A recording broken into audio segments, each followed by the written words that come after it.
Welcome to the Economic Report. It's Brian here. Glad you're joining me. And today we're talking about the hidden truth behind the budget crisis and, of course, maybe more importantly, the government shutdown and what's going on, why it's going on, and maybe a couple things here that nobody really knows about this hidden agenda behind the government shutdown. And, folks, I'm here to say there's something in here for everybody because the Economic Report is where Wall Street economics DC politics hit Main Street for people just like us.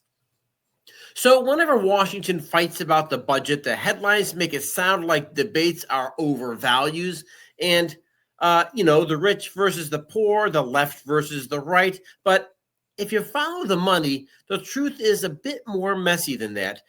Let's look at who's actually paying for government and who's actually getting paid by it.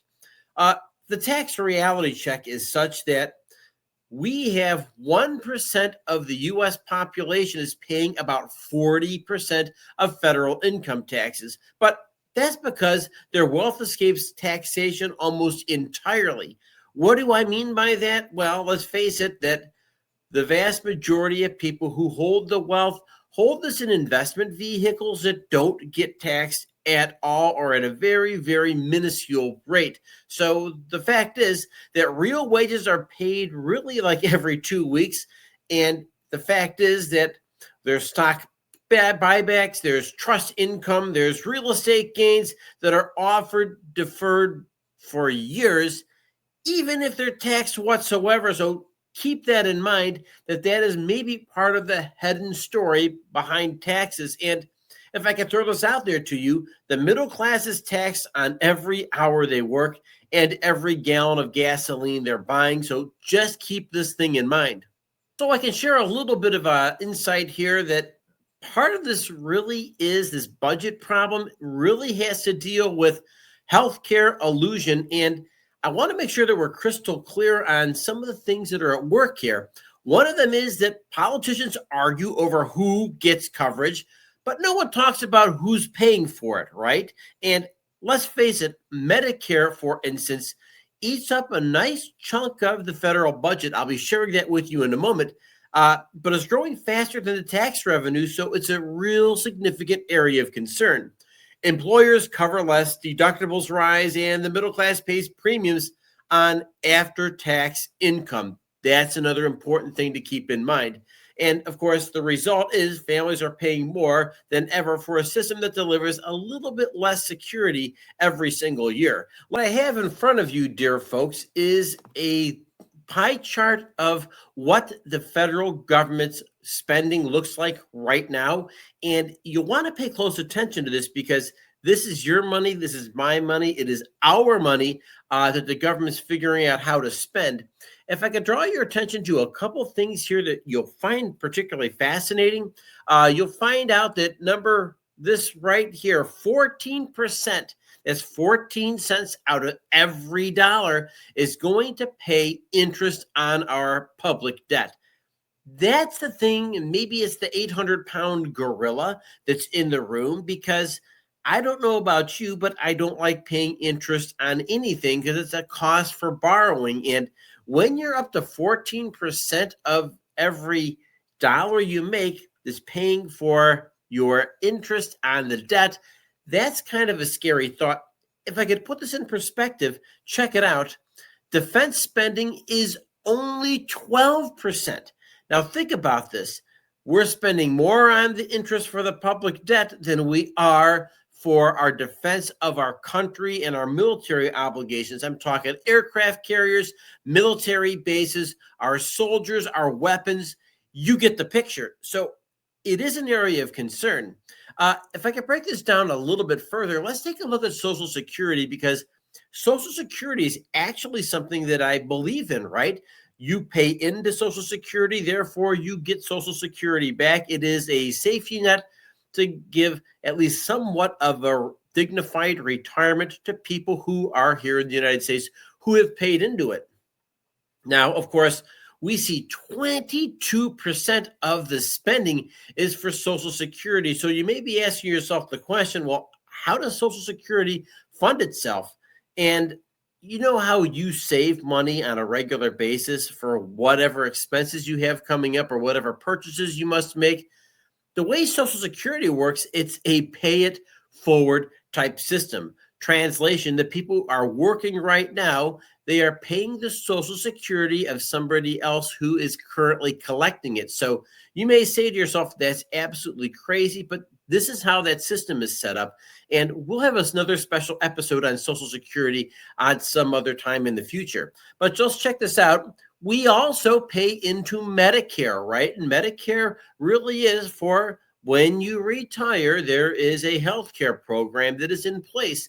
And of course, you've heard some of the president's rhetoric about trying to cut costs on Medicare, whether it's prescription drugs, whether it's hospital expenses. You get the picture. So this too is another government outlay for an entitlement program. The one that is getting everybody's attention, though, is there is a 9% spend on Medicaid. And Medicaid is for those who are less fortunate. And maybe I can give you an example. For instance, if somebody is sick and they're bedridden, right? And the idea is they can't take care of themselves. Their family can't take care of them, that they require such an exorbitant amount of time and energy that these people will not be able to be in the workforce, then Medicaid could help that kind of a person out.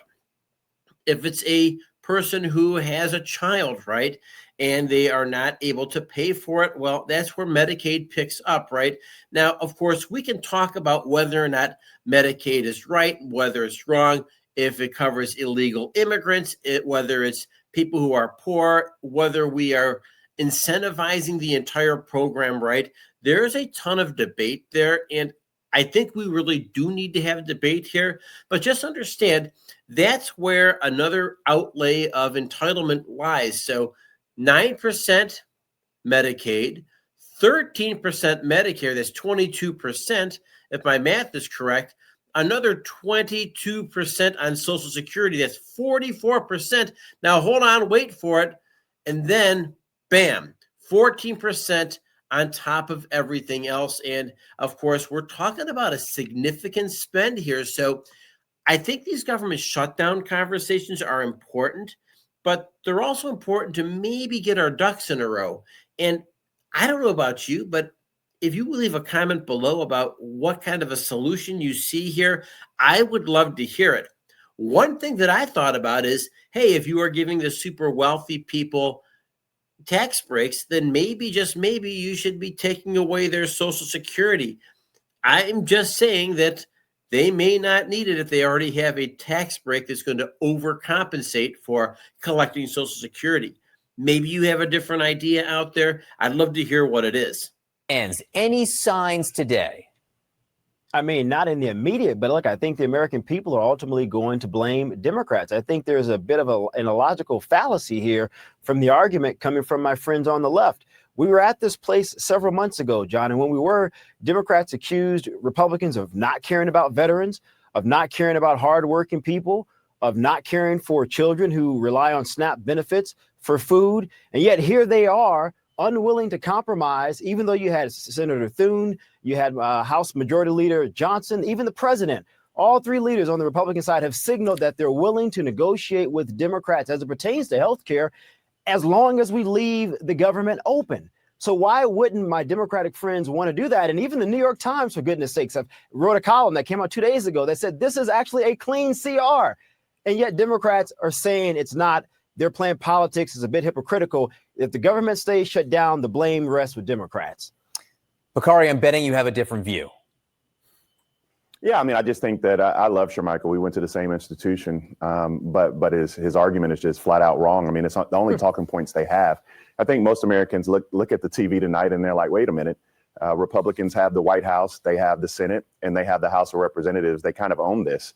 And everybody talks about the first CR, even the New York Times, Shermichael. I've been on TV a few times today, but they don't articulate or point out what happened between then and now. We had this big, beautiful bill. And what people don't point out is after the passage of the big, beautiful bill, what's going to happen? They put insane cuts on people who are receiving Medicaid, which hurt federally funded healthcare centers. cuts back on people getting Medicaid. They also eliminated the subsidies that go to individuals on the Affordable Care Act. What that means is that now those prices, those premiums are going to go up. And so the irony in this argument is that Democrats actually have a clear message of what they're fighting for. We're fighting for individuals to maintain their right to health care. Point blank, period. This isn't a procedural argument. This isn't anything else. We're fighting for those same individuals Shermichael laid out. We're fighting for them to have access to quality care. What we're seeing right now, though, is this authoritarian way of trying to overthrow some constitutional order. That was a lot of big words. I sounded like Hakeem Jeffries. I got to stop that. But what we're trying to do right now, and what we see right now when individuals are going down this path, is you have people like Russ Vought, who we don't even know who that is.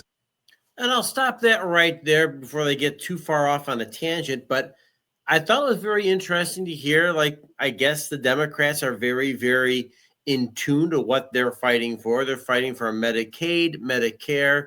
And of course, those budgets went way, way up during the pandemic, right? And we're a little bit not completely clear about what the Republicans are fighting for. One side says they're fighting for these cuts, and maybe these cuts could really have a significant impact on that budget that I shared with you before, the Medicaid, the Medicare. But likewise, there's other issues here, the amount of tax cuts that are taking place, and maybe, just maybe, an opportunity to rethink who's collecting Social Security, the people who need it versus the people who can afford not to collect it. So it's a very, very interesting argument to have.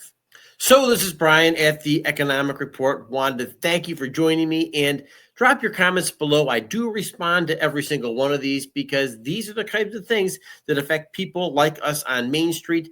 And maybe a parting thought here. I want to remind you folks that staying vested in the market, never really a bad idea. And you'll notice that the stock market's actually gone up during these budget debates. It's worth following and paying attention to. Gold continues to move. Silver continues to move. And of course, crypto has been up. It's been down. But the fact is that don't get into panic mode. That's maybe one of the biggest things we can take into consideration. And with that, ladies and gentlemen, just remember the biggest battle we're fighting is the one between our ears over our thoughts, our actions, and our attitude.